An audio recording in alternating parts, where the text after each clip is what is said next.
got a legend in the house, Cory Sandhagen, ladies and gentlemen. This is his third time at the Jackson House and his first time meeting Rampage. Yeah. It's all Bear's fault. Hey, when I came out the first time, I like really was excited to meet you. Oh, for real? And then it was Tyrone. Oh, man. Oh. Hey, he's like a mini-me with a bigger beard. Bigger what? Beard. You said he had a... That is crazy to say out loud. Is it? That's not something I would ever say about a guy to me. Bear, men have beards. Look at him. Oh, beard. Yeah, what you thought I said? I thought you said something else. Yeah, you know why? Because you have homo ears. No, I don't. I have Homo sapien ears. Same thing as Neanderthals. Exactly. We all come from the same people. Yeah, you have Homo sapien ears. But today's not about you and your small beard. Today's about our boy over here, Cory Sandhagen. Cory Sandhagen. He just came off a huge war. Yeah. Wish I would have won. Hey, it's still an amazing if fight. I would have won, but yeah. Let's talk about that for a second. All the right. whole world was excited to watch you. I felt like Umar and you put on a battle because I don't feel like a lot of people can control him the way you controlled him, stuff him. You know, I feel like the wrestling, the way you were able to put things together. Can you kind of like walk me through the fight, how you prepped for it? Yeah, sure. I mean, I grappled a ton. I was wrestling a lot. I just the normal shit, man. Like I really thought that I would have a little bit more of an edge in the striking, but should have done a little bit more striking and a little bit less wrestling, because the wrestling I kind of overestimated him big time on that. You know, like everyone talks about how strong the Dagestani guys are and stuff, and I had a little bit of that swirling around in my head, so I overdid that, I think, a little bit, but I was happy I got to learn a lot through camp and wrestle good and learn how to do all that. But yeah, man, just made some mistakes that I just got to fix, and that's just how it goes, you know. What was the fight? It was in Abu Dhabi. Oh, it was in Abu Dhabi? Yeah. Do you think living in Denver give you an advantage with like cardio and stuff? Yeah, with the air, for sure. When I go down to sea level and stuff, I feel like a superhero. Yeah. Yeah, just like, I mean, I get tired, but I don't get like tired like I do in Denver, Yeah. You know, right? 'Cause Yeah. you used to train in Denver? Yeah, I trained there for like one fight, and I used to go to Big Bear, so I know the advantage. Yeah. Yeah. Yeah, the what? So when you go, because I've never felt like going into altitude and feeling like my lungs are messed up. What's that feel like? Oh man, like for the first like 2 weeks, you can feel it walking upstairs. So were you born and raised there? Yeah, born and raised. Oh wow, yeah. I feel like that you have a big advantage. You never get tired in your fights, huh? Like, I mean, yeah, not like exhausted, not yeah. like, oh shit, like I can't do another round. Not that tired. Yeah. Yeah. So you felt like you just you overcompensated for the wrestling. You wrestled a little bit more than you did your stand up. Yeah, I think so. And also, man, I had this like, to be honest, I had this weird pressure going on in me a little bit too, because the Font fight I got a lot of heat for from the fans and, you know, just people, just because I tore my tricep in that fight and had to fight the fight the way that I did. So I was coming off of a win, but it was still like a really not the best win in the world. So I knew with a guy like Umar, who was going to try to grapple me a lot, I kind of felt like the exciting portion of the thing was going to be on me. Like if I was going to keep this thing exciting, it was going to mean that I had to be a really good wrestler. I had to not be caught on my back and just have him lay on me for the entire fight. And yeah, so I felt that pressure a little bit. It kind of translated over into striking too, where I wasn't really striking like myself either. I was kind of trying to like hit him a little bit too much, which is a really good way to not hit someone that's of that caliber. So I think a little bit of it was that, but I think I'll get another shot at him. So, I mean, it's all good. Now, have you ever tried the strategy of tiring your opponents out? Yeah. Yeah, you tried Yeah, that of strategy? course. Yeah. That's why I started wrestling offensively. Just Yeah, because these guys are good, man. Like, I know that I'm not going to be able to shoot 10 times, get 10 takedowns against these guys at this level. And I'm okay with that. But if I can shoot 10 times and make you exhausted, because I get tired, but not like crazy tired, not like how I feel like they get tired.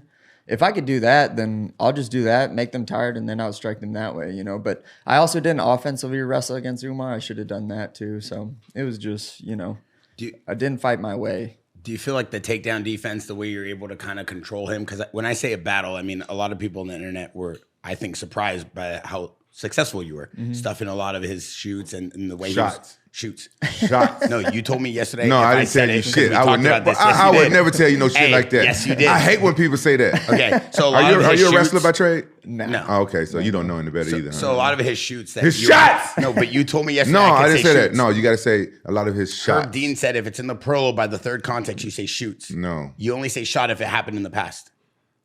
So what do you want me to Hey, say? you disrespecting me. I'm a What do you wrestler. want me to say? Hey, you disrespecting What would you me like me to and say? Shoots all or the other shots? wrestlers who Say it. Shoots or shots, and I'll say it. Who took countless hours of wrestling in high school and junior high school and college to say some shit like that. So what would you like me to say? Shoots or shots? Shots.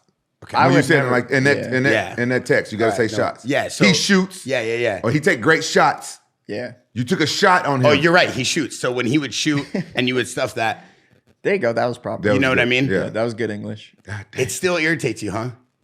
Yes, it does. Okay. Thank you for coming in here with such great energy today. So do you feel like the way you were able to be successful in that context, though, kind of surprised a lot of people? Or did you go into the fight expecting that to happen? Honestly, I didn't know because he was probably, I mean, he was easily the best wrestler that I've ever fought, you know? And so, to be honest with you, I didn't know how it was going to go in the wrestling department. I know that I have real good training partners. Like I trained with the dude, Taiwan Claxton, who's just an animal and built like real lanky. He's a 45er.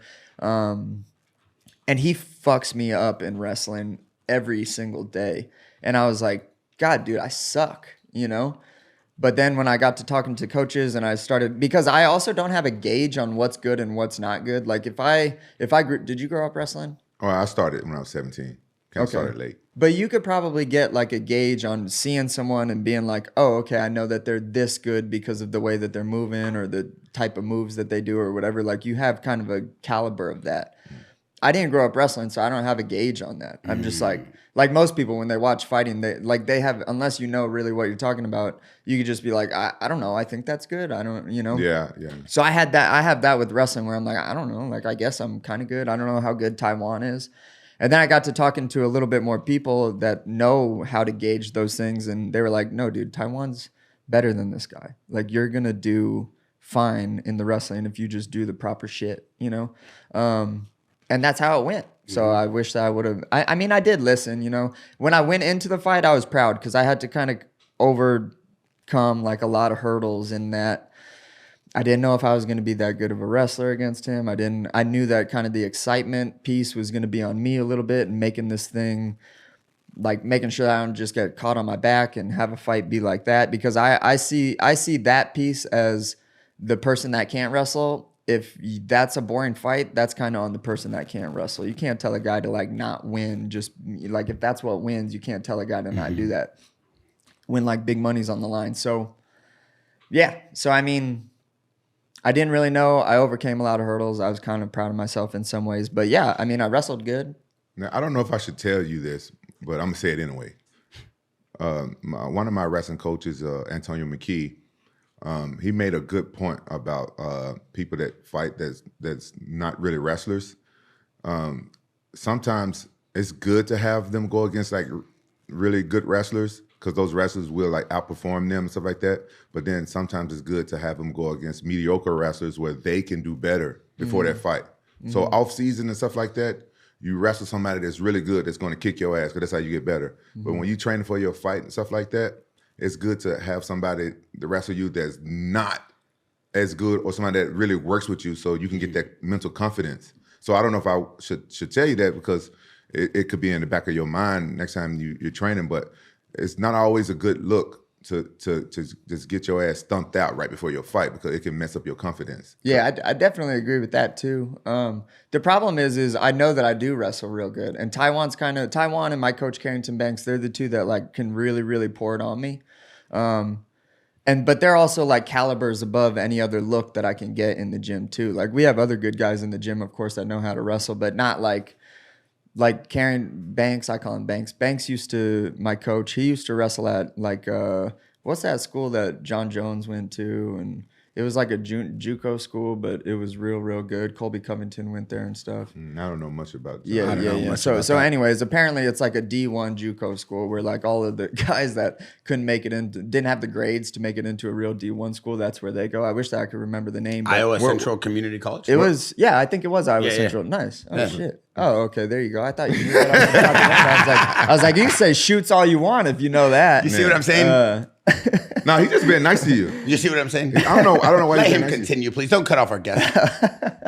Continue, please. But anyways, yeah. So I just have real good, but they're just like levels and levels above the other looks that I can get from the gym. So it's hard. Like I said, it's hard to get a gauge. But now I have a better gauge. The weird thing about me, even though I started wrestling late, when I kind of got good, the better the wrestler was, the better I did. If the wrestler sucked, I sucked. It was weird. You know, I didn't do as good against like people that wasn't that good. But when I went, because I'm a defensive wrestler, I never got really good at offense. Yeah, why? Because of awkwardness.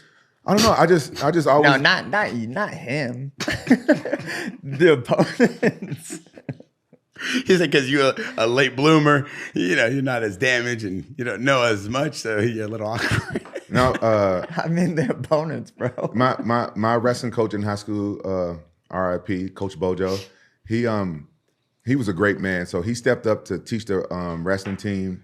And he was a math teacher, right? So he taught the wrestling team, and he did the math on how much he got paid. He got paid like 25 cents an hour to coach us. And he wrestled a little bit in high school because you know Memphis, that's where I'm from. The wrestling is Tennessee is not a big wrestling state. So he taught us what he can teach us. And me, I came in late, and I just wanted to slam people. So I just learned how to just defend them from taking me down and get them in bad position so I could pick them up and slam them. So I never really got good at offense until I started doing MMA. Then I started like taking shots and everything. One thing I wanted to ask you, because Rampage always talks about like training, your team, the people that kind of get you ready for battle. We see you linking up with Trevor Whitman. We see the gym. It looks incredible. Gaethje's training there. Can you kind of walk us through how you even linked with him, how you know this new gym came about? It looks incredible on social. Yeah, definitely. I mean, the gym is called Onyx. It's the glove company. I think Trevor's working some stuff out where he's trying to get them out as soon as he can. But yeah, I mean, I've known Trevor for a really long time. I don't know. You probably fought a bunch of guys from Grudge. I'm not sure. The old training center in Colorado, Grudge. I don't know if I fought. I don't know if I fought. You know, a lot of times I fight people. I don't know what gym they fought. Yeah. Okay. I'm always weird. That's why I don't care about what they do, where they from. Yeah. I just fight. Yeah. But Grudge was a really popular gym. Like Shane Carwin was there, Schaub was there, Nate Marquardt was there, Dwayne Ludwig. Like a lot of really good guys would come out to train out there, and that's when I first started. So when I was like 18 is when I started kind of going to that gym. I was training a little bit before, but yeah. So I had known Trevor for a really long time. I was just with a different striking coach for since the beginning, and then the rest of my career. But yeah, I guess I've known Trevor for years and years, so it kind of just made sense to go that route. He was your first striking coach? No, not him. I worked with another guy who was a really good striking coach for a while, and then now me and Trevor linked up. He's a great coach, huh? Trevor? Yeah. He really knows what he's talking about. Yeah, he's super responsible too. Like, yeah, I got a lot of good things to say about Trevor. Trevor, he really knows what he's talking about when it comes to fighting. How does the community work in terms of like that type of gym? Because I know it's a brand. Like we have the Jackson House here. We only support guys we sponsor and support. They can bring in who they want. Like we built the ring for Rampage. We built the gym. We have Coach Perillo in here, Coach Yogi. How does a gym like that work? Like does Trevor allow you to bring in people? Does he have like his own fight crew now because he has Onyx? No, he lets me bring in people. So it's a completely private gym. It's in a really pretty part of Colorado too. It's in Golden, so it's like right next to the mountains. It's a little bit far away from my place, but yeah, so Trevor, it's a private gym. You can bring in whoever you want to bring in, but I train at a spot called High Altitude Martial Arts, which is where most of the team trains, and that's where all my training partners are and sparring and all of that stuff. So I do that there, and then whenever I need like private sparring or whatever that is, I just bring people all the way the fuck out to Golden, which is like an hour drive for everyone. But yeah. How far is that from Aurora? Aurora is it's probably like 45 minutes or so. Where's that Muscle Farm gym? Because that's where I was training. I was staying there and training. Oh, you were? Yeah, for the John Jones fight. I stayed. I stayed at the gym. They put me like a little what bed. Year? Shit, whatever year I fought John Jones. Goddamn. 1977. I wasn't even born in 77. I'm joking. I was joking. Hey, listen, I'm gonna teach you guys something. Don't disrespect people that's older than you because. So you are older than us. Damn right. God willing, you would be older. I'm younger than you. How could I ever be older than you? You won't. I didn't say you'd be older than me. Then who am I going to be older than? The younger people that are coming behind you. I didn't fight John Because Jones. I'm sure a lot of guys come behind you. Okay, I'm sure tons, but that's not my fault. They're born after me. What are you trying to say right now, dog? In front of Don't make fun of people older than you. I would never make fun of you. Did he? I love you, brother. Did he just not fuck up? Did Brother, he just you not, were my idol growing up. Did he just not make fun of my age? He said, Yeah, he did. He said I was training in Colorado in 1977. I was there. Yeah, that is what you said. Before I was born. What year were you born? That's not factual. 92. God damn. Really? That's young as fuck. Is it? 92? Yeah, maybe. It doesn't feel like I'm that young anymore just because I feel like I only got like 3-4 years left in the sport. No. So now I feel a little bit old. What you say you 30? I'm 32. No, hey, bro, you How long can I? Really? You can keep going to like 38. Strong. 35 is when you'd be your strongest. Then you got like 3 more Yeah. years. If you take good care of yourself, I can tell you don't do drugs or anything. No. Do you barely drink, huh? Yeah. You do a little mushrooms? bit. You like a social drinker? Yeah, I'm a social drinker. Yeah, I can tell. No. What do you Nothing? mean a social drinker? Like you drink every now and then, like a social. Yeah, every now and then. Yeah. I won't have like a beer at lunch every day or something like that. No. Yeah, I don't drink like Yeah, I can tell. And you don't do Yeah. drugs, right? Nah. But how about marijuanas? a tiny That's bit. not Yeah, a yeah. drug. No, it's not really That's a drug. not really like it's a- not really a drug. It's natural, but now they putting like chemicals on that shit. So Really? Like yeah, What do yeah. you mean? Yeah. What? Like the weed now is different from back in my day. Why you laugh at that? When Brother, was that? Yeah, wait, when was that? Is what we all want to know. Back in my day. 90, you say you born in 92? I was a stoner in 92. No. Yeah. I started smoking weed when I was 8 years old. Like you would roll your own little pre-rolls? I knew how to roll blunts before I knew how to roll joints. I used to smoke You ever blunts. smoke a black and mild? Yeah, I used to smoke a black and mild. Yeah, you look like a black and mild guy with your little Hennessy and the way you be chilling with the girls. That's kind of like racial profiling, bro. Wow, you were 'Cause at you the said bar, black you and mild ordered Hennessy, and and you said, I used to smoke a black and mild. I said, I could see you like that. He orders Hennessy, he's like, give me a black and You mild. like Hennessy? It's not my drink of choice. But you just ordered at the bar the other night. No, I didn't. Then what'd you get, gin and tonic? I got gin and tonic. Same thing. Ooh, I like gin and tonic. Gin and tonic is Yeah, good. yeah, they're good. Yeah. Tonic you- by itself is gross. You don't drink at all going into fights, like beers or No. anything like that? No. I mean, I drink like outside of camp and have fun Yeah. and stuff, but no, inside camp, the 12 weeks, yeah, I don't do anything. What about eating? Everybody talks about like diet. You have a crazy diet going into fights because you walk around at a Yeah. good weight. I mean, a little bit, I guess. I just don't like feeling like shit. You know what I mean? That's like, I'm kind of a bitch about like sleep. I'm a bitch about like not being cognitively like all the way there. So I'm kind of just a little bitch, and that's why I don't do all that stuff. Is because I don't like feeling foggy and you know. Bear can relate to you on that. Why? Huh? Why? So how do you sleep the night before? Don't throw shade at me when we got a. Well, we got a guest. I'm talking to the guest. Yeah, but don't do This that. show is not about you, bro. It's about Yeah, but our you said guest. Bear could relate to that. How? Last time he was here, he put me through the ringer. Gave me 3 rounds. He put his hands on me, broke my jaw. Have a chipped tooth because of him. That's good. I'm willing to spar to learn the game a little bit, brother. Yeah. Look, I got this shirt for when you fought Chuck Liddell, 1991 UFC Ultimate Fighter. That's when you fought Chuck Liddell. Yeah, that's when No, that's I when, was that's when kidding. the UFC. Yeah, that actually 2007, doesn't- bro. Yeah. That's No, when I was it was. really? That's actually when I got super into the sport. yeah. Your season of the Ultimate Fighter was like one of my favorite seasons. Yeah. The door. The door. That Yeah, was a the good. door. That was a good season. That I was a think. good season. I think I should have fought Chuck after the Ultimate Fighter because I fought Chuck my second fight in the UFC, and the American fans had no clue who I was. It's the reason why I'm making a joke about this. We've been talking about it all week. There's a new video online, and if everybody's out there, I don't know who made this channel, but it's like things that happen in the UFC that are great moments. And there's like a 45-minute video about how Rampage ruined like the UFC's plan, and it's a whole thing about how they thought basically they were going to give him Chuck Liddell and like end his career, and they thought that that would be the way to annihilate him, get him out of the UFC, and then Chuck Liddell goes in there and. It's kind of a unique. It's a unique video. It's like Bro, a they got 45-minute videos on video. everything. now. Yeah. They got videos on everything. But you like can my check our algorithm is just like wild. Yeah. You know. Yeah. That's. But just to be clear, I know you and Chuck are friends. I don't want to cut you guys off, but so I'm not being Why you disrespectful. cutting off the guest? No, bro? I don't want to be disrespectful because the algorithm is important, but I want to make sure you know that I know we're all friends with Chuck, so I'm not trying to be disrespectful. Yeah. But it's You a were cool being video. disrespectful to Chuck. But I can say this. He, even though he was being disrespectful to my bro Chuck, because I look up to Chuck, and He was the man at the time. he still is the fucking man. Yeah. Okay. I don't know him, so Oh no, Chuck is cool as fuck. Yeah. But before that fight with Chuck, you guys brought back memories talking about that. They was treating me like you taking lamb to the slaughter. And and all the people backstage and all the employees and stuff, which they probably changed now since you probably don't know the same people that was working there when I was there, and they was all really nice to me and sweet to me, and this is my second time there at the UFC, right? I'm an outsider. I come from Pride to go to the UFC, and bro, they was all nice to me. And then after the fight, when I beat Chuck, nobody didn't want to say shit to me. They didn't want to look me in my eyes. They didn't want to talk to me. They wasn't as helpful with all the shit that you got to do after the fight. Oh, really? And I realized it right away. I was like, damn. What did the shows used to feel like back then? Did they feel like really big shows, like how they kind of feel now? I'm assuming that they did. Yeah, they, Because it was a much smaller sport. It's kind of crazy. In the last 5 years, the sport got like... It's way bigger now. Yeah, way big. I think since Ronda Rousey and Conor McGregor, the show has, really exploded more. But when I came over, at the end of 2006. When Chuck and I fought, it was like the first time ESPN covered the UFC.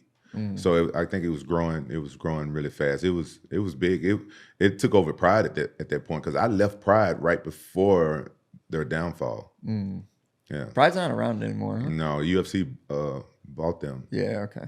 Yeah. Pride used to be awesome. Pride was the shit, bro. I really missed the experience and stuff there. It's nothing like that. They were all in Japan, right? Yeah, they had a few. They had a few in America at the end. Yeah. One of my dreams is to fight in Japan. Yeah, it just looks so cool, man. It's dope. Yeah, what's your weight class? 135. Yeah, Risen got your weight class, right? Yeah, they do. Yeah, but you wouldn't leave the UFC to go to Risen. That'd be a step down. No, you can't go anywhere. No, the UFC is like nice, bro. Yeah, They the big show, biggest show in the world. I don't think anybody's going to even be able to compare now that they have media, the way it's like a top 3 big sport in the US now, basically. Yeah. And I don't see the UFC going back to Japan anytime soon because of Risen, and I think one goes there a lot now, right?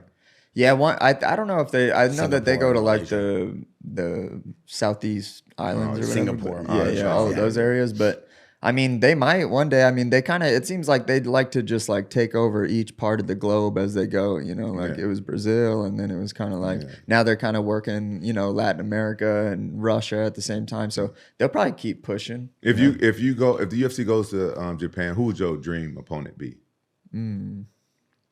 Would you want to fight a Japanese guy or American, or you don't care? I guess I don't know. Are there any really good Japanese fighters in the UFC? I know that there's one good guy at 135 who was a real good wrestler. Didn't it just bring over some Japanese? Oh, they did. They did some Rising Champ or something. Yeah, I don't know much. But that's about not your him. weight class, huh? I think it is. Oh, for real? Yeah, but I don't know much about him. I don't. Because this is what I've heard. He's a champion over there, and his first fight in the UFC would be for the belt, right? Oh, really? Yeah. Who? I'm bad with Japanese. Vinny, names. who are we talking about? Kai? I think we're talking about Kai, right? He's Asakura? Yeah. Kai Asakura is undefeated, though, right? He's 30 years old. I think he fights at 125. What's he fight at, Vinny? He fights at 135, but they're bringing him in to fight Pantoja at 125. Yeah, 125. But I do know he fights at 135. But isn't he undefeated? Yes. Yeah. Who's the champ? Who's the champ at 135 right now? Merab. Merab. Merab just beat O'Malley. Oh, He's in the same weight class as Cheeto, Merab. They all fought. Wait, I thought how does O'Malley makes 135? He looks big for 135. He's about my size, probably. Oh, you a big 135 too, huh? I guess, yeah. I mean, speaking of O'Malley, that's the fight to make happen, right? I feel like the fans want it. You versus O'Malley. There is no other fight to make, man. It's absurd that I kind of haven't even been asked to fight him yet, in my opinion, It's the fight that everyone's asking for. There's really no better striking matchup that you can really make in the like. How many real good striking matchups are there in the UFC right now? I think in your division, besides you and O'Malley, it's just Cheeto are probably the best strikers in your division. Yeah, I mean, so me and O'Malley, we gotta fight, man. And I'm a little bit nervous about it because I know how all of this stuff works. Like I know that O'Malley's the star and I'm the not as big guy, Although I do know that I have like a real big following now and all of that stuff, which is cool. But because I used to not have that, and that was kind of a pain. But man, O'Malley, like he's still calling out Merab. He's still like acting kind of ridiculous. And I know that he's trolling, but me and O'Malley is the fight to make. There's no other fight to make. Is O'Malley really trolling though? I don't know if he is or not. I mean, it's a bad look either way, I think, You think that he really believes he won that fight? I don't know. I've never know. met O'Malley. I'm a fan of his. I think people like him is good for the sport. But Yeah, I I'm think a fan so, of Marab too. I like his posts, his Yeah, skits and Marab's stuff. funny. Yeah, he's funny. Marab is funny. I like funny people. And I just don't know O'Malley good enough to know if he's really trolling or what. But I think he's taking his loss well though, despite the trolling. But I think he's taking it well. Yeah. Am I right? I mean, I think what I'll say about O'Malley is I think that he's definitely a real good competitor. Like, I don't think that you get that good and get as far as he got without being a really good, like, disciplined competitor. So he kind of acts like this, like Malibu's Most Wanted, like, kind of like funny guy, that's like doesn't take life serious and all of that. But he actually is a real good fighter, and he's obviously really disciplined. But what kind of irks me about the way that things are set up and with guys in his position is the way that they do things seems like the way that politicians do things, where they try to like navigate the narrative and control the narrative and just like keep pumping out because they have the biggest following, and the media likes posting all of their stuff because then the media gets all the likes and stuff on there. So what they do is they pretty much like just trash on a bunch of people, like overlook what is like the honest answer and the correct answer, which is to fight me. And then he still like calls out Merab, and then Merab like takes the bait, of course, because Merab doesn't want to fight Umar for whatever reason. He doesn't. I think that Merab would actually do pretty good against Umar. So you think he's ducking him? I think it's a really bad look that he keeps asking to fight O'Malley again. Like, especially once you just beat him by a pretty big margin. Like, what are you doing? Yeah. You think? But is I it think it's a even though? payday. You think? I think the rematch, no matter who he fights, is going to be worth more than anything to him, money-wise. I think Merab just thinks he's a much better fighter than O'Malley no matter what, so he'll win. And I think he knows that the hype that O'Malley will give him, because they'll just go back and forth on social. Merab's very intelligent. Merab's been on the podcast a few times. I don't think you've ever done a podcast with him. Oh, yeah, you did one. You did the recap. The time I thought he was Mexican. With remember? TJ Dillashaw. Yeah, you called him Mexican, but he's not. He's from Georgia. Yeah. I didn't know he was from the South like me. No, he's not from. No, brother. He's from the country. He's from the country of Georgia. I'm confused. Same place as Ilya's from, right? Ilya's from Georgia, I think. Yeah, too. I think but so. he claims Spain. Is that how it works? I don't know how it works. Something like that. Probably whatever benefits him the most for that fight. Hey, Sandhagen taking shots. Hey, you came in ready to fight today. You met O'Malley. Yeah, I like him. And you guys get along? Yeah, we get along. I'm not really that type of guy, Yeah, I can't see you not getting along with anybody. This is the nicest guy. Be honest. Which fighter you don't get along with? I'll tell you mine if you tell me yours. Which fighter don't I get along with? I don't really. I mean, maybe it's because I'm a Max fan, and I like Ilya's fighting, but like the way Ilya like talks and stuff is a little bit like, come on, bro. Like, that you're gonna win. No one knows what the future is, but that's like a weird thing that I think people are doing right now with like like, you believe in manifesting. I do though. Like what though? I'm gonna tell you, I have manifested wins and losses. Because How'd you manifest a loss? I'll tell you, it fucking sucks. Okay, when I was defending my belt against Forrest, my manager at the time, I'm not going to say his name because lawsuits and stuff. Allegedly, I felt like I had to say these words. He was ripping me off, and I wanted to fire him. Been wanting to fire him for a while, and I overheard him saying in an interview that if Rampage loses to Forrest, I'm gonna retire, and that was in the back of my mind. And when I fought, I didn't want to lose my belt, but subconsciously, I think I manifested that loss because I think because I was champion, I think I did enough to win, but I manifested that loss. But your mind is your strongest thing. I believe that fighting is 95% mental. That's my own opinion, right? I believe that to an extent. So I feel like you can manifest. I'm gonna tell you who's the best at it, and watch him, learn from him. John Jones. He's the best at it. I call him Neo.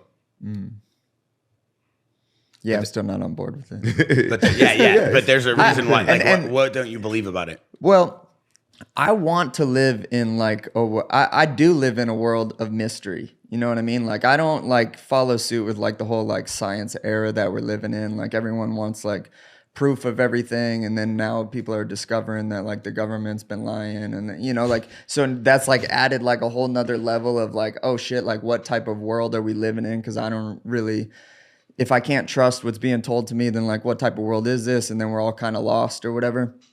I want to live in like the mysterious world of like, oh yeah, cool. Like maybe manifesting is real. Maybe like someone is kind of like watching over all of us, and there is like this pushing forward for like the human race, and bad things might happen, but maybe they're there to teach you and all of that stuff. Like I want to live in that world, and I do live in that world.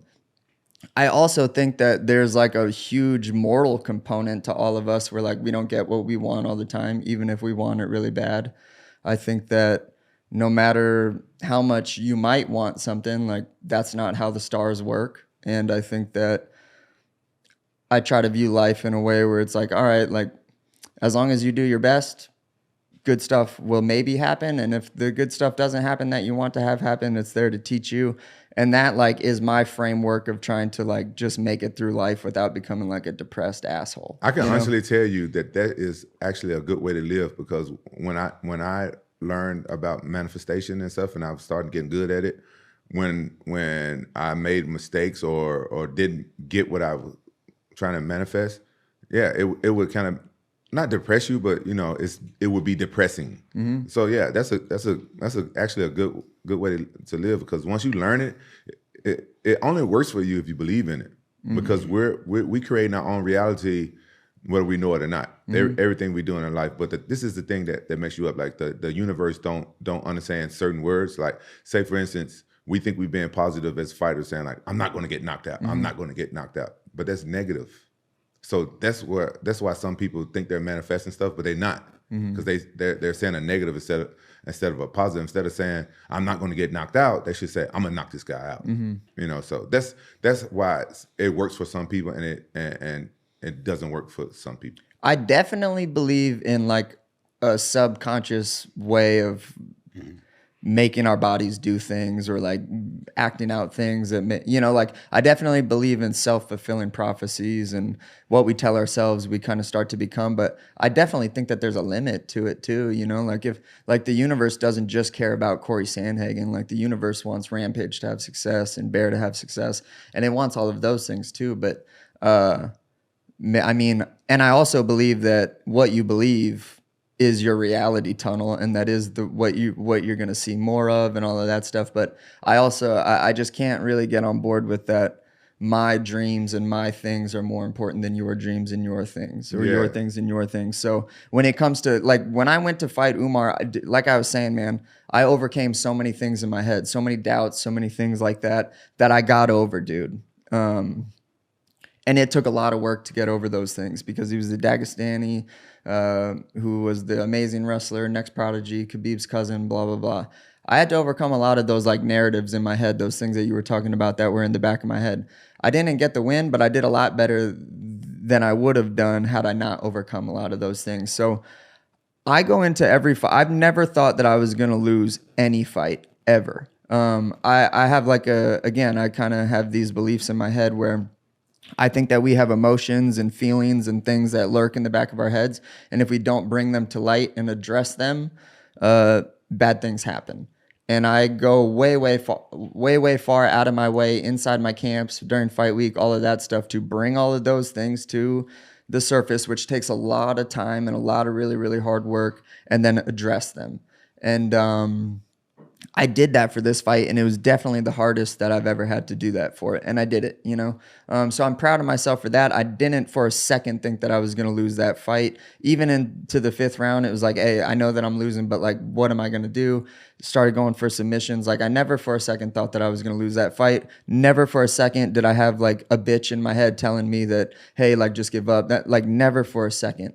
And I didn't get what I wanted. And that hurts, you know, but I don't know that it was because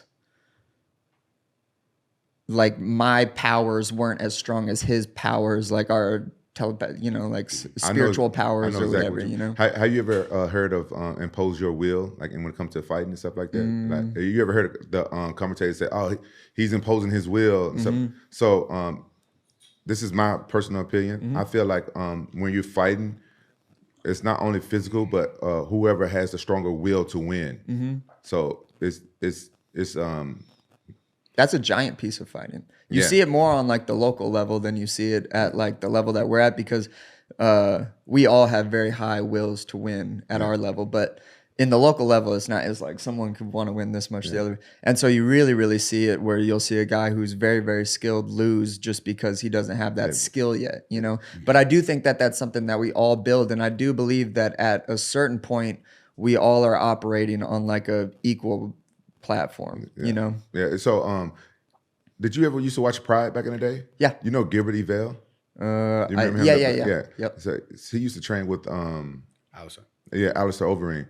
That guy, we all used to talk about this. We never said to his face, but that guy was like very talented to be fighting in Pride and stuff like that. He was really good. I don't know how good his ground game was, but he was a very talented fighter. But we just felt like he didn't have the will to win. Mm-hmm. So, you know, you get two guys match up that they're like equally like technical, like that, you know, equal fighters, then it's boiled down to whose will to win is stronger. Mm-hmm. And I you know, I didn't always understand that, and it could be my opinion. So I use different words, but I do think that there is, like, everyone wants to be a world champ and say that with their words, but not everyone wants to like live that in their heart. And I do think that, like, that's why when I get asked, like, hey, what advice do you have for a new fighter? Like, hey, why do you do so well? Like, you know, the only answer is because I love it more than other people. Like, I really think that that's like the only answer. I love training. I love performing now. I love all that shit except for the social media shit. And when I mean, I see it all the time in fighters. Like, I'm like, hey man, like, what do you, how you know, how far you want to take this? And they'll say something, you know, like, hey, I want to be world champ. But in my head, I'm like, I know you don't love this as much as, you know, someone that's going to be a world champ. You just don't. No. You're not here enough. Like, that's one sign, but there's a lot of other signs that you see where you're just like, this dude don't love it. You know what I mean? And that's okay. Like, you can chase some dream that isn't made for you. And you got to listen to your heart, and people aren't very honest with themselves. And that's kind of a shame because they can't look at themselves in the mirror. And maybe I think that we as people are all like trying to attach ourselves to some identity, and fighter identity is like a cool one, especially now, where before when I started, and like, I'm sure back when you started, it was kind of like a nerdy, weird thing to do martial arts. Right. And yeah, so maybe that guy, it's like his will, but maybe he doesn't want to go that far because he maybe just doing it for the money. We don't. A lot of reasons, but also here's something that people I think also don't think about, and I kind of like had this moment when I was bringing up a lot of those emotions inside me and bringing them to the surface. Is winning is cool, or losing is like a piece of it or whatever. Losing, your life suffers less when you lose. When you win, you go on to fight better guys. You get more exposure. Your life changes a lot more when you win versus when you lose. Kind of. Like, obviously, if you lose and you lose your career, that's a big deal, but that's typically not the case. But when you win, man, your life changes more. So, like, wanting that is one of those subconscious pieces where it's like, man, do I even want to win? Like, because my life is about to get maybe kind of chaotic and unknown if I do go win. One thing I want to talk about, like right now, you talked about the idea of someone's dream not being bigger than yours or yours being bigger than theirs. I think one thing that's very important, because me and Rampage always talk about this with fighters specifically we see come in here, is that, and we talk about it with business, I talk about it with my staff, is that the concept of manifesting is not that thing coming to life because you wanted it, but the tools and the resources and the preparation you need to get it, you were able to achieve to then go get what you want. Mm-hmm. So I think one thing that Rampage has always made, because he obviously always talks to me off camera and we've been building this show, so we're always talking about business and what's next. And I always lay out this game plan and he's like, all right, that's not going to work, but we can get there if we do this. That's manifesting. That's preparation. Mm-hmm. So I think in today's time, I think one thing that kids don't understand is that you don't need to be a master of the universe. You don't need to be Merlin, but you have to have a system to get what you want. Similar to fighting. Like when you explain fighting to me, it's so articulate. You're able to explain the jab, what comes after the jab, and then how you would follow that into a submission and then win. When life comes at you, I think it's the same concept. I need to achieve this. To get that, I need this. And then when I get all those pieces together, then I'll have this. And that's the end goal. So I think one thing that a lot of guidance counselors and mentors and people, they like to make it all this fluff talk. Mm-hmm. But in reality, manifestation is the idea of everything I need every day to achieve what I want, the end goal, I'm doing every day. And I think that's the one part that kids never really get.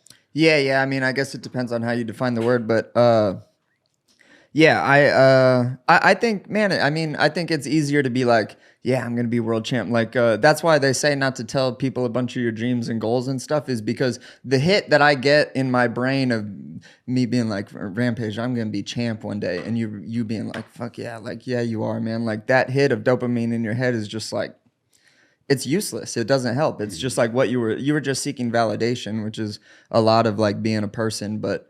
Yeah, he says that all the time. I'm gonna tell you something. I feel you. I feel you 100%. But when you just said that, it brought me back some memories. When I first moved here, when I was 21, I trained at this gym with Fabiano Iha, and apparently I was saying a whole bunch of stuff to the guys I was training with, just like what you said. And then I didn't think nothing of it. Years later, once I was fighting in Pride and became champion, I saw some of those guys again. They said, "Oh, you told me you was going to do that." Mm-hmm. So. Just hear me out on this. What you said earlier about the government, don't trust the government and stuff like that. I was like one of those guys on the fence. I didn't know if the government was full of shit or not, but now I know I have my own answer. That's my own opinion. Some people might tell you like, oh, don't do this, don't do that, because it may work. They might be lying to you. I'm not trying to convince you no other way, but what I'm just saying is when you just said that, it reminded me that I don't remember saying that shit, but I don't see those guys lying to me. Man, but my mom told me something too, because I got a whole bunch of kids and they all look different. And my mom told me like, yeah, when you was little, you used to say you want kids all over the world. It just, oh, like ludicrous. Yeah. Oh, it makes sense. It's just weird. So everybody have their own opinions, and it works for some people, and it don't work. But the last thing I want to talk about this is I want to move on because he'll keep kicking this.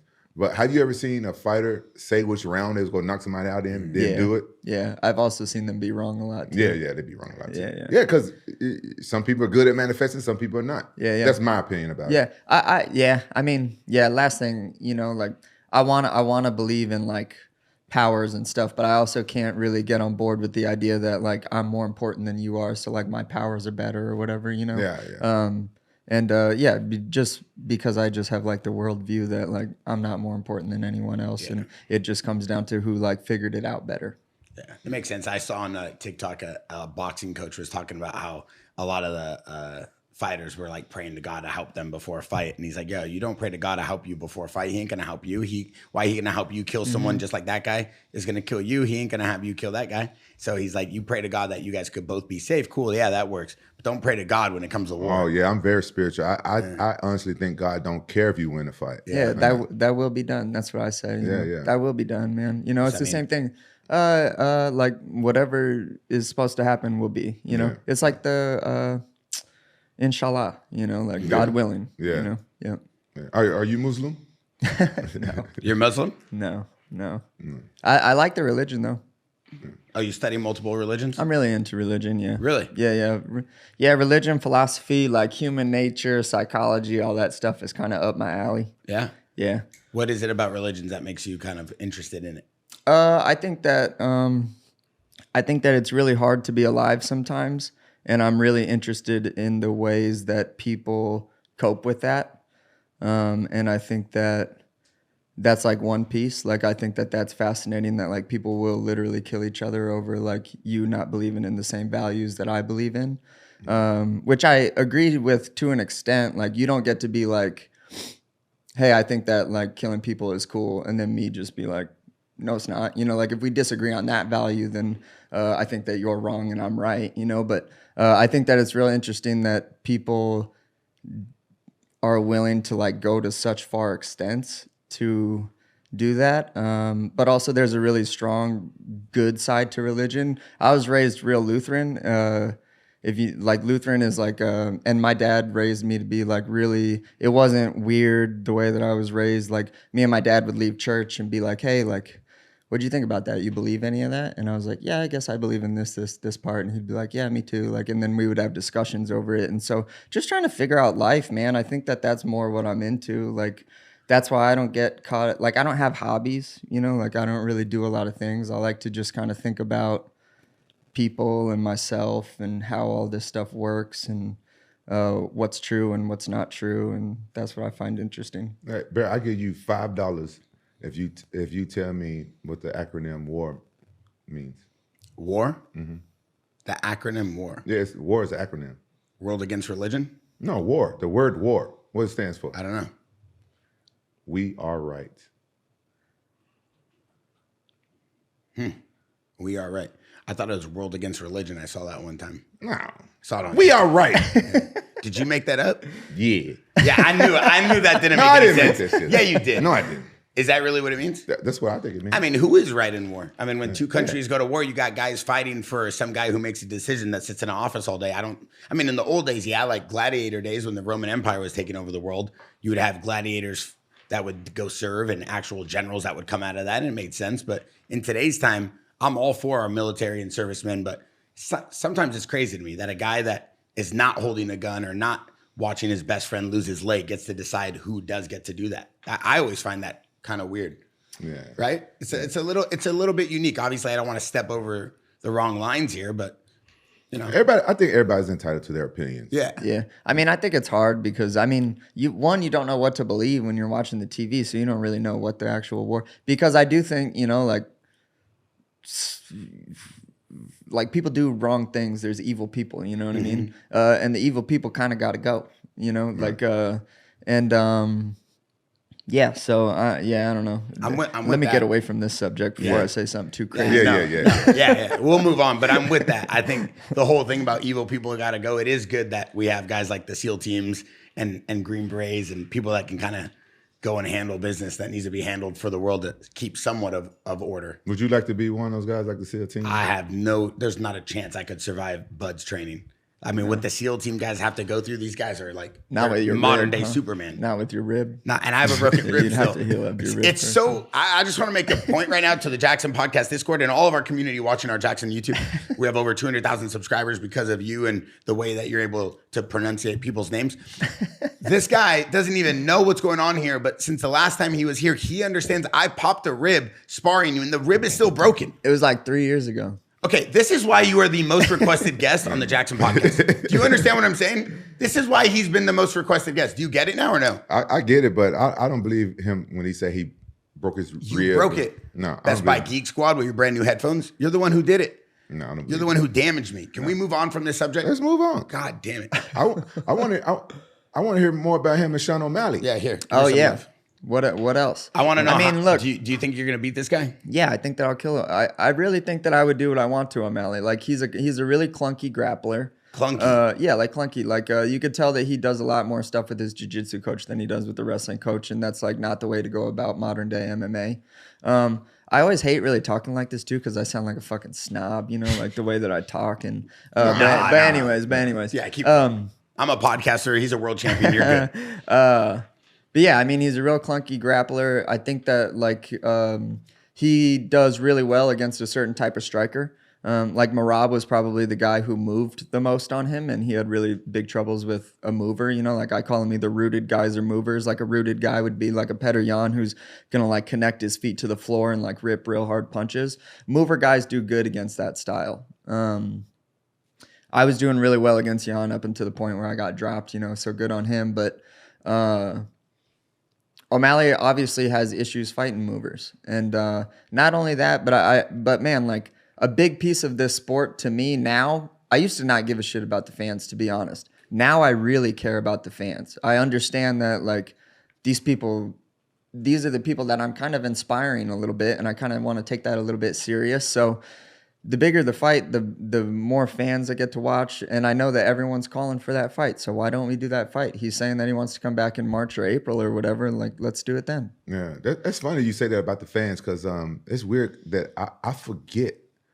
Sometimes I forget even, I don't mean this in a bad way, but I forget about the fans and inspiring them. I forget about that sometimes. Yeah. It's crazy that you like keep them in the back of your mind. That's why you want these big fights, you know?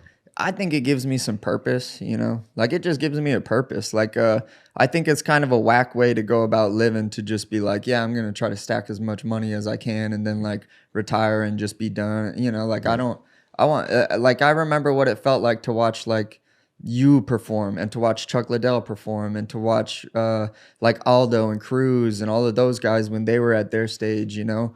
And that shit like changed my life. You know what I mean? And that's, if I could do that for a few people, like that would be so awesome. Bro, I had to forget about the fans though, because like I've never been booed before until I fought Chuck Liddell. And then I got booed, and then I got my house egged. And I was like, and, you know, a lot of people was hating on, and I wasn't like used to that, right? Because I was always I always fought a certain way to entertain the fans. But then you get like the bad apples in there, and I was like, man, I got to just focus on what I'm doing. I can't be reading the comments and stuff, because it was like an underground forum when I first started out, and bro, people just say like some fucked up shit about you. Yeah, there on are there. some fucked up people. Oh yeah, so I had to say, you know what? Forget the fans, and I've been honest. Like I love Rampage fans, but I don't love all MMA fans. Yeah. But you know, what I'm saying, no fans, no sport.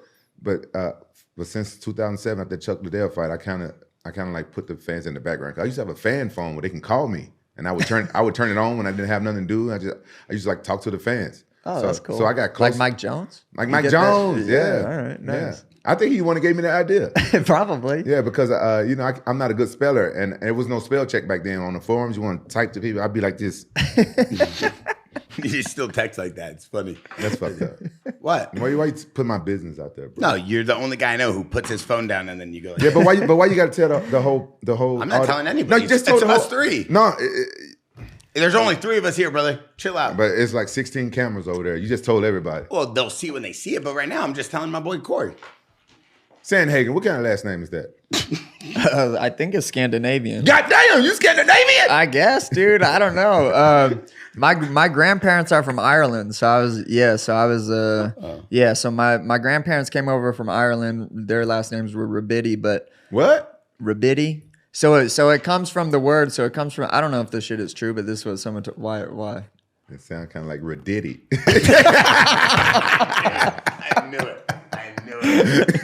He won't let it slide. He wants some McGregor fans. He's Ireland now. Oh, okay, let's hear it. Yeah. That's Last name. What was I I'm saying? sorry, dude. Yeah, I'm yeah. sorry about this. Oh, guy over here. yeah. I don't know if any of this shit is true, but our last name comes from Rabid, but they changed it when my grandparents came from Ellis Island, and Rabid is supposed to mean like fearless warrior or some Wow, shit in that's Celtic. dope. I don't know if that's true or not, though. Maybe It that's could, true. though. Yeah, it could be. But so they moved to New York. My mom was raised in Queens, so she's like a real tough bitch.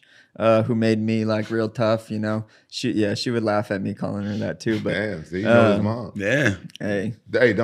Don't knock him for that's his relationship. I didn't say one word. Hey. I read his energy as soon as he said it. You didn't Yeah, read yeah. any energy. You Finish what you felt was my saying. energy. Don't say shoot ever again. Yeah. So she's from Queens. My dad was kind of raised on like a farm in like a real small town in Iowa. So I got like 2 real hardworking parents. But yeah, I guess I'm a little bit Irish. Like my mom tried to make us a little bit Irish. I had a little cute little grandma that was, you know, like spoke how I can't even do the accent. You so can't I'm do not the gonna- accent, Nah, it would be real bad. Can you? No, hell no. I can't. You can't do an Irish accent? No, I can't do it. Irish. You used to make the same jokes as McGregor. McGregor. Arr.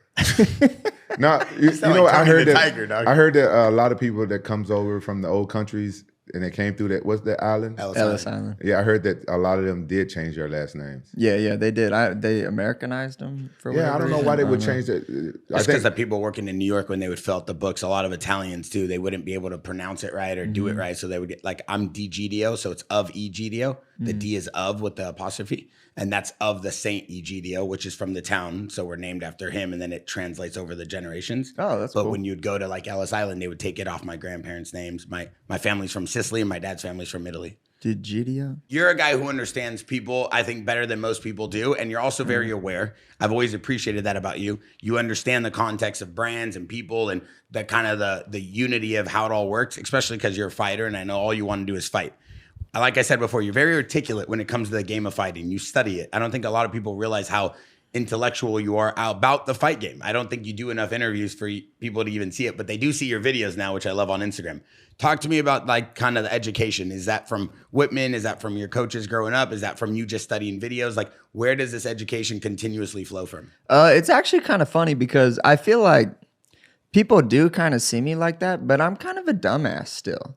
Like, I'm really not a smart, like, I just kind of read books, so it makes me kind of good at talking. You know what I mean? I don't think that I know that much more. I think that maybe just because I can like communicate it a little bit better, I come across like I'm a bit smarter than people, but I'm really not. Like, obviously I'm not, because I've the only thing that I care about in life is trying to be a world champion. I haven't been able to figure that out, and other people have, so they must be a little bit smarter than me. So, but yeah, I don't know, man. I just read books. I fucking like try to just, I'm in love with fighting, man. It's like, that's all that I really care to understand. And I don't waste my time having like a bunch of opinions about life things just because I'm not at that phase. I don't have kids. I don't have anyone to like, that I care about in the future being raised in the correct world. So that's a little, you know, obviously that matters, but that's a little bit off of my brain. I'm half kidding when I say that, but kind of serious that I don't have a lot of opinions or interests and stuff. So all I care about is fighting and just learning more about martial arts. And it's like fun for me. You plan on having any kids? Or? Yeah, I'm going to have some kids. Yeah, me and my wife been married for a year now. So. Oh, just a year? Oh, you still like in the honeymoon phase? Yeah. What's that mean? Well, honeymoon phase is up to like what, 3 years? Oh, I don't know. Like 2 years? It's like just when you're real nice to each other, and then it fucking wears off. I guess. Like right after the wedding, you go on a honeymoon, and then that's supposed to last like a whole year. No, it's like the honeymoon phase. Like when you newly married for like the first couple of years, like it's still good, and most of the time it's still like perfect, like you know. But and then when does it wear off? It depends on the people. Why does it normally wear off then? Okay, in my opinion, I think women change after they get married. Why is that? I don't know why they do. They feel like it depends on the woman. They feel like they lock you down. Like some women, like they get happy they gain weight, and you know how we feel when a woman gain weight. We can't tell them they gaining weight, but type of person I am, I do tell them. So you're telling me the marriage doesn't go good anymore because the girl you married gained some weight? I'm just saying the different scenarios. Oh. Like okay, that makes sense. So hear me out. This was my thing. This is not nobody's thing. My thing is, I typically knew that I didn't want to marry an American woman. You know what I'm saying? Because I'm more traditional the way you know I want to be, and I want a wife that's more like submissive. I want like a housewife. So I married a Japanese woman. And the one reason why I married her is because her and I never argued. And I'm not the type of person that you should argue with. I'm a better fighter verbally than I am physically. Because I grew up with an older sister that was just treacherous to grow up with. And we used to argue and stuff all the time. So I know how to say stuff that just make it hurt. And I would get in one argument and ruin a friendship. Yeah. That's how bad it is. Yeah, I'm a good arguer too. Yeah, so I can argue. So that's why I married her. So because she never argued with me.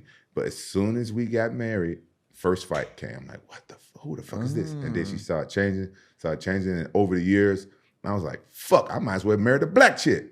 What was the main things you guys argued about? The first argument we ever had was I was buying my first house, and my dumb ass told her that she could choose the house. I said, because, you know, she want to be a housewife. And I said, all right, you can choose the house. And I guess I should have worded it differently. So when we went to go look for a house, she chose the worst house possible. It needed a new roof. I didn't like where it was. It was like ugly. I like 2-story houses. It's like a 1-story house. Because when we went to go see the house, it was this Jewish man married to a Japanese woman. And as soon as she saw that my wife was Japanese, they spoke Japanese together and walked off, and boom, and she sold my wife that house. And I told her, I said, look, this is not a good house to buy. It was overpriced, and it was messed up. And I'm like, she said, you told me I could choose this house. That's our first argument. I was like, but look, let me have some say so. I'm paying for it. I said, you could choose another one. I just don't like this. That's not, and I didn't like the address. It was 44, and I hated that number at the time. I was like, we cannot live in this house. As soon as she did, I knew we was gonna get divorced. I said, all right, okay then, well, you can take the house when we get divorced. And just to see what she said, and she still went and chose the house. I'm like, okay. So you guys moved into that house? We moved into the house, and we was separated less than a year later. Damn. But she didn't get That's the house crazy. and divorced though. Yeah, see, all right, so that's a legitimate argument. Well, yeah, but I've known you for 15 years, 10 years. I've never had a real argument with you. No. But if we like bicker or something, like friends, you know, and we'll text, he knows how to text. Like, you know, when he goes from Rampage, like, okay, then Rampage to paragraphs, I'm like, oh, so the whole time you knew how to text. It's not just the one-word answers anymore. No, because I'm always gaming or doing some other stuff. I got, He's playing Fortnite and Roblox during the I don't day. play no damn Fortnite. Yeah, you do. No, I don't. What do you play? Right now, Call of Duty and I can't remember the name. There's a 14-year-old kid in Indiana who could wax you at Call of Duty. What's the name of the game? Hold on, you made me have a brain fart. What's the name of this game? Hold on. Gargoyles. World of Warcraft. Angels and It's Demons. a medieval game. What's the name? Elder Ring. No, it's not. It's nothing super. Elder Ring. Watch at the end of the podcast. I'm a Game of Thrones. Frodo Baggins. The Hobbit. Just say the game. Chivalry. What? Chivalry 2. They put my voice in that game too. They did? Yeah, I don't know how to unlock it though for my own character. Somebody killed me the other day, and because you can talk in there. Yeah, and he used my voice. He plays on live. You get paid for that? Yeah, I got paid for the audio. I got paid for that. Nice. He plays on live, and he like plays against people, and he lets people know his gamer tag. No, they don't know it's me. Yeah, they do. No. They have to when you start yelling at them. A lot of people don't know it's me. Cause you know how people are very skeptical and stuff. Yeah. It comes out. It's some of my. I have different gamer tags. Some of them be like Rampage or something, and people just think it's a lot of Rampages. He has out there. burner accounts to play kids in case the kids whack him. He has another account to go in there. You be yelling at kids during. I be cussing their ass out. No, you don't. Nah, I don't. Like live though. I cuss a motherfucker out. How hard do people go on Xbox Live now? They still go real hard? Because Oh, yeah. when we were younger, bro, it was like Yeah, they you tone can say some crazy Oh, shit. they tone a lot of stuff down. Really? You can't do it anymore? Well, I think you can get banned real easy. I mute on Call of Duty. I don't say nothing. I mute all my stuff. Why? You don't want me to say why? Just say it. As soon as they hear my voice, the racism come out. Yeah. Really? Yeah, as soon as they hear my voice. That's That crazy. was probably the most racist place in the world was Xbox Live back in the day. Oh, yeah. Well, bro, there's no accountability. It's like people leaving comments on Instagram. What are you gonna do? Yeah. There's no accountability. Hey, UFC offered you a fight with Figgy. He denied it. Is this true? Yeah. And he publicly denied it? Or I mean, me and him kind of have the same agents. I know that Figgy doesn't speak English, so they like go through someone else.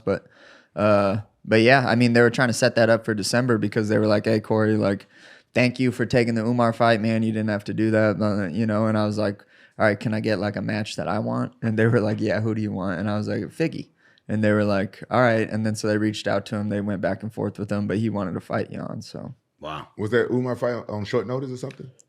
Nah, it was just he was way down in the rankings, so it was just okay. one of those situations. What do you think about the rankings? I never paid attention to Yeah, I them don't when really was care fighting. for them. I know that they're important to other people, but I don't really, you know. I think they're nonsense. I mean, how is Khalil Roundtree after that battle still ranked 8? I mean, how are you ranked 4? Like you're incredible. I mean, even the I don't know. That's a big that's a big argument. You know, some people argue that had Khalil won, he would have been champion, right? But you know what I'm saying, he lost. So like, does he move down in ranking or do he move up in ranking? He did a great job. So that's a big argument there. But me, when I was fighting, I never cared about the rank. I never paid attention. Yeah, me neither. I mean, when you had a belt, though, I'm sure everybody's coming for you because you're number 1. So it's obviously easier when you have the belt. You know, like, yeah, but I didn't always have the belt, even after I lost but the that's belt. what I'm saying, though. I'm saying just in general, not just you, but when you have a belt, I'm okay. sure it's easier for you to appreciate the rankings because you're number 1. You have a belt. It's very simple. I see, it's a simple understanding logic. But then how do you judge the other 10 guys behind you? You guys got to understand, for the most of my career, even if you was in Pride or and you was number 1, and the UFC champion, was he number 2 or was he number 1? Yeah. So that didn't make sense to me. Like there'd be 2 champions in the same weight class. Who was really number 1? Yeah. It's like Mike Goldie talking about when Rampage unified the Pride belt with the UFC belt because he's the only person to ever do that. No, I'm not the only person to ever do it. Well, you were the first. I was the first. Yeah, but okay, at the time you were the only person to do it.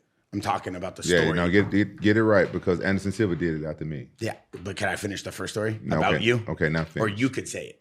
I don't know what you about to say. Exactly. Mike Goldie was on the podcast, and then we went to Nobu, and he was telling everybody that when Rampage was the first person to unify at the time the Pride belt with the UFC belt, that a lot of people were talking about, okay, this is going to be the first ever world champion. This should be the definition of a world champion where all the organizations from around the world get to send their Achilles, their champions. They all meet and then they fight for each division, kind of like what the PFL is doing right now with Bellator.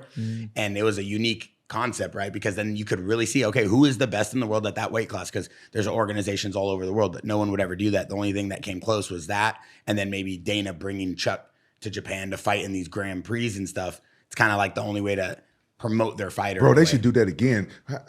The UFC the championship fight the PFL Bellator champion and one champion, whoever. They should have like a tournament. Like a Grand Prix. That'd be cool, but That'd be cool, huh? yeah, I don't think that ever did. We're just dreaming. Yeah. You're just streaming. But I think That would be cool. cool, though. Yeah. That would be cool. Yeah. What about a UFC Grand Prix? What do you mean? Like a I saw a recent one that said they wanted Hooker in it. They wanted yeah. Holloway. Like, what about something like that? I think a tournament would be cool. I'll fight a tournament if there was hookers in it. What? Wait, what'd you say? What did you say? You said they was doing a tournament and there were going to be some hookers. No, Dan, no. Did he not just say that? Yeah, you did say that. I was there. No, I said, oh, you were with him with the hookers? No, I was there for that. No, he's when married. You said that. No, I'm talking about Dan Hooker. Oh, goddamn it. Oh, that's just, hey, that's one's on you, though. I didn't say hookers. That one was on you. We heard him say something about a tournament with hookers. I never said that. But yes. You said the winner would get hookers. That would be a great tournament. Oh, my, in Japan. On a yacht. With Boss Rutan. With Boss Rutan commentating. And Herb Dean saying, game on. Hey, you a billionaire? Set it up. I'll get you a yacht. I get you a yacht. With the tournament? I mean, I'm your Uber driver now, so what's next? I'll get you a yacht. He made me drive him to a party this weekend. Nothing big. He just throws the keys at me in front of the girl, thinks it's funny. I'm going to say this on every podcast till I get this out. Yeah, it really hurt me. Hey, guys. I thought we Bear were reads friends. every comment, so make sure y'all tell him Hey. to stop talking about that party when he was driving Can us to you tell the audience that we're friends? They think that I bully you. Hey, Corey, do you think I bully him? Don't think about it this long, bro. Yeah, what do you got? Yeah, he does bully me. Audience, Bear bullies. I just gave you the brand new JX1 from Jackson. I know you wanted it. It's the chronograph. It's Yeah, our this brand is new real watch. nice. Yeah, this But is back real to the nice. question, Corey. Yeah, I think you guys are like a cute couple. Oh, that's fucked up. Oh bro. my, Corey, stop! I know I'm It's not like a fighter, cute, but it's I'll like give you smoke it's a right cute now. duo. You Nah, call that's me? fucked Oh, up. okay. He was my favorite guest since 5 seconds ago. 2v1. Yeah. Yeah, I'm gonna be honest. You guys don't think you guys are cute duo? Cute. No, hey, you know what? Bear gets me with good jokes sometimes, and I don't have a comeback, so I don't say shit. That's the story of my life. Yeah, man. sometimes you don't have a comeback. When they get you a real good one, I don't have a comeback. So I guess the fans say he be bullying me, but that's how Bear. But Bear does that to everybody. You got. They need a camera following him around. All his employees and I everybody. don't do that. I have seen that. You've seen it, right? Yeah. No, I don't do that. He's been here before. He knows I don't do that. I've been here 3 times. Yeah, he's been, and he ain't seen you one time. Bro, I be busy, but you know what? Too now, busy with the hookers? now, honestly, I joke about hookers, but I don't like hookers, bro. Oh God, here we go. don't. We hit a soft spot. No, which, yeah, which one of them? no, Which one of because- them hurt your feelings? No, because this is the thing. Like some people are very gullible. They believe everything. Like you. No, I don't believe shit. What do you mean? You told me Trinity likes you. I said, where you meet her? He said the strip club. I say she don't like you. She likes your $1 bills. I don't even What know. happened to Trinity? Who the fuck is Trinity? Yeah, exactly. Is that from the Trinity, Matrix movie? No, Trinity Sapphire and the girl you brought to that Mexican restaurant over there, Los Olas, with Marab's party. Yeah. That was Luke Rockhold. No, you brought Luke Rockhold as your date to a party? He was my date. Like if That's I go crazy. to a See? party with a dude, is that a date? That's Yeah. in his You world. and Luke make a cute couple. In his world, you see what you started. If bro. you kiss, it's a date. Oh Thank my. You Never- and Luke well, kissed? I never been on a date with a guy. Then if that's what. Have you and Luke ever kissed?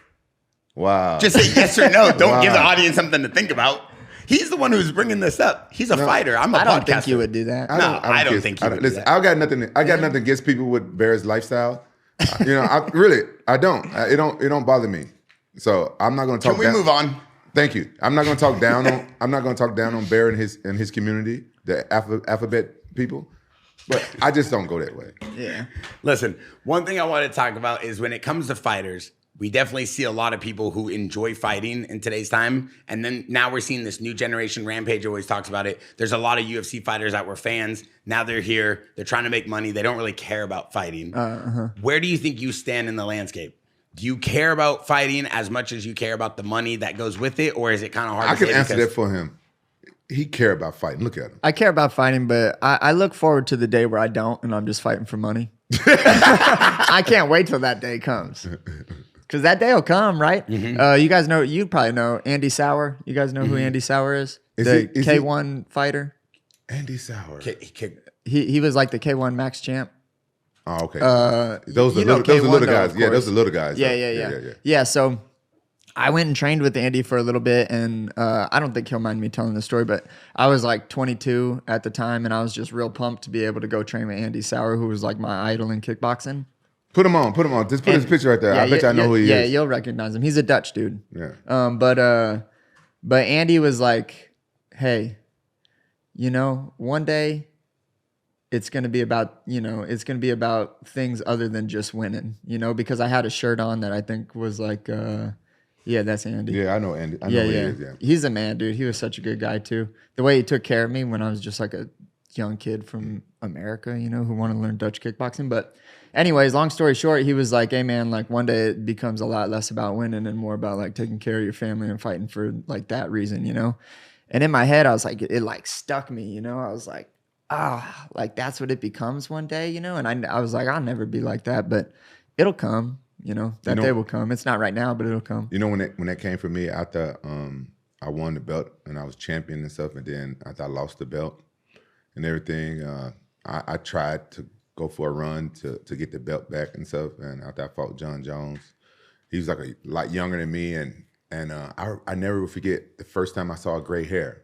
I had a gray hair on my beard, one gray hair, and you know, Father Time is undefeated, and that's who we really fighting against. And I was like, man, Father Time creeping up on me, and that's when I was like, well, time for me to just make money. Do you feel like you started doing better or worse after that? I've heard that some people, it like takes some pressure off and stuff. It does take some pressure off, but then I would fight injured a lot more because I was like, I gotta get this money. You know, I don't want to miss this payday, and you take more fights injured. But I feel like even for that situation, like for him, he doesn't really care about social. And I don't want to speak for you, but just from what I've known for, you know, the last 2 years, I've known him, 1.5 years, 2 years, he doesn't really care about social. He's very good at business. He doesn't really overextend. He's not really like promising the world or trying to be someone he's not. We went to a big event in LA. He was super kind to everybody, super humble. Was that a date? We didn't kiss. Okay. No, we didn't kiss. Yeah, but I drove. And he sat in the back like you, threw the keys at me. We didn't touch. Oh, okay. Not even hands. All right, well, then, I didn't do what you did. Just show up in all suede, head to toe. Look fresh. Hey, I was fresh as fuck. Yeah, you were. That's the best I've ever seen him dress. Understand what you saying? Yeah, I will. You always go off subject. No, you throw me over here and then you put me over here. No, because you try to And then you grab me there. throw me up on the bus. I would never. And then the one thing I would say is that when you came into the limelight, because that's when I kind of first met him, I was 20, you had the car shows and you had all these people who were all over you with brand deals, and you had events and you had movies, and you were like a global superstar at the same time. A lot of these guys get the belt.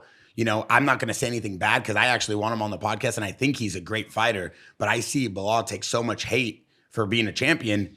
And it's like, I don't see him in the car shows. I don't see him in the movies. I don't see him all over the press. And that dude's a world champion. So I feel like you also had a different trajectory and different life than most of these current UFC champions get. So yeah, my focus was spread too thin. Yeah. And maybe that's good that Bilal is not, you know, doing Yeah, all this exactly. because, he's focusing on fighting what got him that belt. Because once you get that belt, it's not like rest time. Yeah, I know. It's pick it up time. Yeah. You're on top of that mountain. Everybody will be coming for you. You got to train harder. Yep. you get where I'm saying with that though, like with the hate and kind of what comes with that territory. Oh yeah, definitely. I mean, I know I'm not everybody's cup of tea, you know, but not everyone is my cup of tea either. And that's just the way that life works. Like some people are going to be really, you know, into me, and some people aren't going to be into me, and that's just how it goes. But yeah, I mean, I think I'll be a good champ. I'm going to fight a lot and fight the best guys and put on exciting fights. And really, at the end of the day, that's what like builds your brand the best. So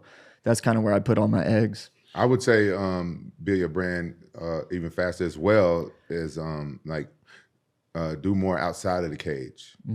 Yeah, excite the fans and entertain the fans even before you get in the cage. Yeah. And some people, they're not into that. But I think that was what did it for me because I never was a great fighter.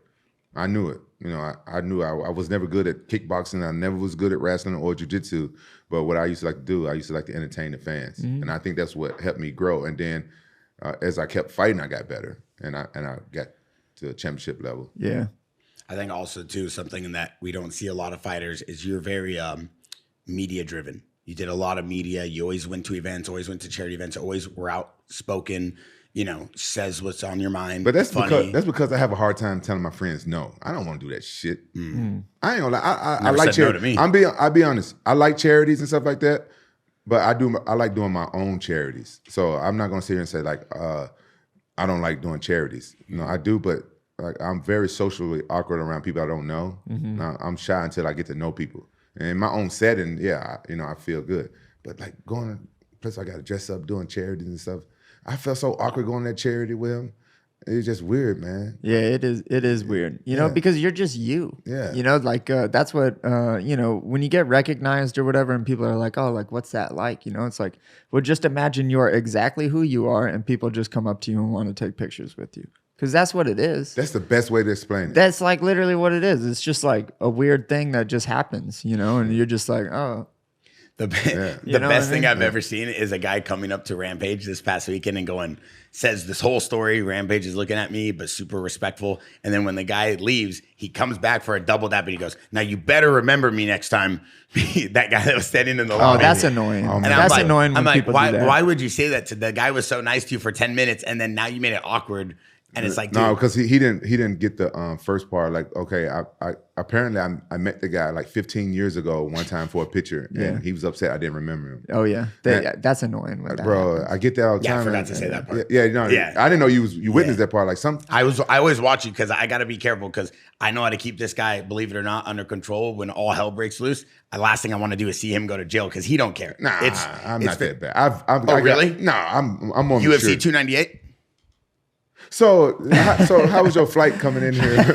All right, so we're about to wrap this up. First of all, I want to say thank you for coming on the podcast. Yep. Second of all, thank you for finally showing up for when he comes here to be on the podcast. Don't make these crazy faces like I'm nuts. No, listen. Don't make me look crazy to the fans. Okay, when I- you came in the beginning of the podcast when we first started. didn't come No. into the podcast. Right? No. When we first was starting the podcast, Yeah, it was new. It was new, right? Yeah. And since, at that time, You didn't take me serious. no. He's looking to try to cut me off. My schedule now is based off the podcast, but back then I had a schedule. Yeah, and that's why I asked him have Tyron. I said have Tyron be like a stand-in when Tyron Woodley. His name is not Tyrone Tyrone. Woodley. It's Tyron. Tyrone Woodley. It's not Tyrone. Should we just FaceTime him for good old sake? Whatever. Listen, hear me out. And I said, I'll just have Tyron come in when I couldn't make it. So, but that was before. But now I do my schedule based off the podcast. So I make more podcasts. I wasn't mad at you. Thank you. But Yeah, he made it I sound. know. I was mad. I wasn't mad. You were one of my favorite guests, and I was mad that you didn't show up. You made me look bad. He told me that you was mad at me. Yeah, I told everybody you were pissed. I hope you don't. pick up I on would have me. rathered you be here. But hey, you're here now. Yeah, I wanted to be here. All that matters is this is like the best thing is to have the guy finally here to be able to talk. But why was you gonna try to FaceTime Tyron? You was gonna really embarrass him and stuff like No, that. wasn't it? That's my dog. He came here. He flew in straight from Dubai. This is a true story. Coach Bobby Rimmer was here. Remember? He flies straight from Dubai here to train me because I told him, hey, do you want to come train me? I'm doing some YouTube content. He goes, yeah, I'll be there, but it'll take me a day. I didn't know where he was. He was like, yeah, but I'll come. I was like, all right, if you want to, like, I got a bunch of people here. I want to make some content. He's like, oh, I'm in. Damn. Anything for you. And he flew from Dubai. And I was like, when he showed up, I was just so confused. And he's like, yeah, I just flew in Bro, for that's you. that's an $8,000 ticket if you fly in business. Yeah. Yeah, I mean, I paid for it, but I didn't realize till later. I was like, why is this ticket so expensive from Vegas to LA? But I realized it wasn't Vegas to LA. It was Dubai to LA. Damn, he just wanted a free ticket back to the U.S. No, I don't think it was that. Hey, he's Like, making a finally. comeback, so everybody better be careful. Yeah, he's finna come back to fight in the UFC, huh? Yeah. Who? Tyron Woodley. Really? In the UFC? That's what the word around the campfire is. Cool. How would he do, you think, right now?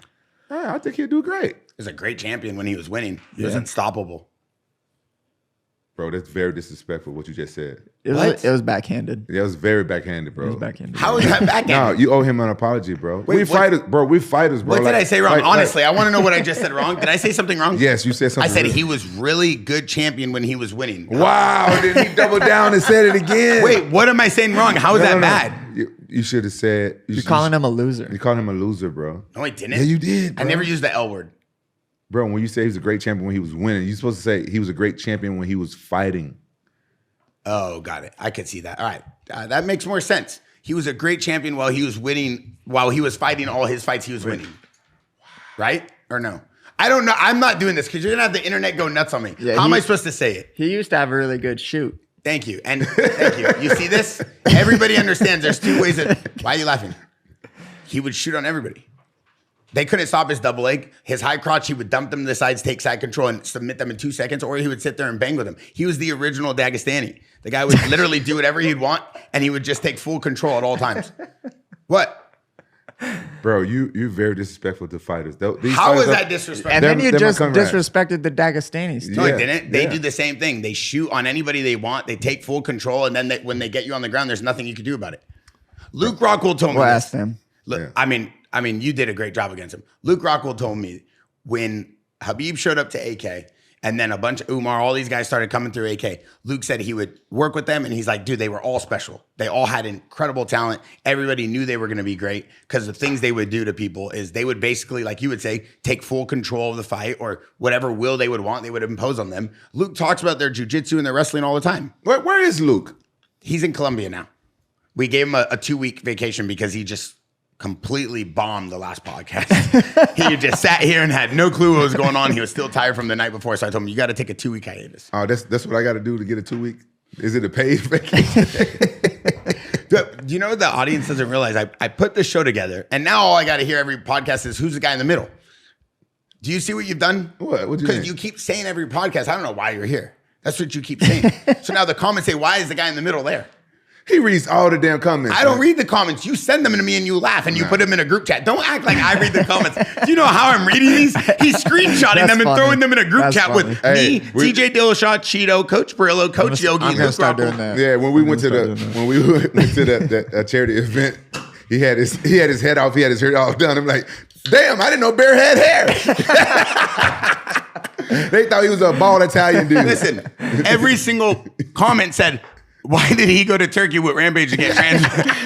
And I'm like, bro, I've had hair the whole time. I wear a hat because of the headphones. Bro, the MMA fans are funny though, bro. Hey, they're They good. are funny. Yeah, Yeah, Honestly, there's this some is funny like my guys. favorite thing to do. You come here, we have 5 different brands we're running. We have the chains are going crazy. We just dropped the watches, but I look forward to hanging out with this guy every day in here. Guys like you, I have nothing but the most respect for MMA fighters. I fly in anybody who wants to come sit down with Rampage. Okay, if that's true, give all MMA fighters an apology for not knowing how to say shoot. I'm sorry for every MMA fighter who doesn't know how to shoot. And you owe Tyron Woodley an apology for what you said about when he was champion. Tyron Woodley is one of the best champions I've ever seen fight. And I will tell you this, that Tyron Woodley saved my life at Dan Bilzerian's house. No, wait, his name's Tyron Woodley, not Tyrone. So Tyron Woodley was there, and we had an incredible day. I'm not going to talk about it, but I met him years ago, before he was champion. And I swear to God on my mom, this is a true story. Vinny will tell you. He hands me a business card. The business card has all of his like information on it before like social media. This was years ago, 8 years ago probably. I have a photo with him and my referee, Chili, from Hollywood Sports, and he hands it to me and he goes, you may not know about me now, but one day I'm going to be a world champion and you're going to want me here. And I looked at him and asked, this is a true story. And I go, bro, whatever you want, because your attitude's incredible. Tomorrow there's this party at Dan Bilzerian's house. We're going out and then we're going to go to SC Village in Chino to play paintball. We all became friends and the guy never has switched up on me, has supported every endeavor, has been there for me just like Rampage, has all my charity events. When the Jake Paul thing was going on, I linked him with Jake Paul to fight. I called TMZ. I did the whole thing. I showed you the videos. He's on TMZ talking about how I linked him with Jake Paul to get that fight. The guy literally is A1 in my book. Always has been there for me. One of the most stand-up guys. He's a great guy. I love him. He took care of me when I went to All his gym. joking aside, yeah. Yeah. I went to his gym in St. Louis. Mm-hmm. He hooked me up and something. That's why I'm kind of offended that you disrespected him. And honestly, I agree with Tyron Woodley. Like the fact that you're not holding him to that level of respect to yourself, it says something about your character, brother. So how did you like being on the show? It was good. It was good. Yeah, cute duo. Oh, that's fucked Cute up. duo. You're not my favorite. Bro, he guest, called bro. you a Build-A-Bear. I'm He said, put some little yellow shoes on you and have you walking Do the outro. downtown Disney singing a song. Hey, what's your favorite song? Let's sing a song. Fuck Cory Sandhagen. You ever heard that one? Asshole. Yeah, that's a good one. That's a good one. I sing that sometimes. You have a favorite song before we let you go? No. You have a favorite fast food restaurant? No, Hey, do you like Wendy's? it's all right. Arby's? Wendy's nuts be on your chin. And is it true that you train with? Yeah, I know. And the last thing before we go, is it true that you train with Sugma a lot throughout the week?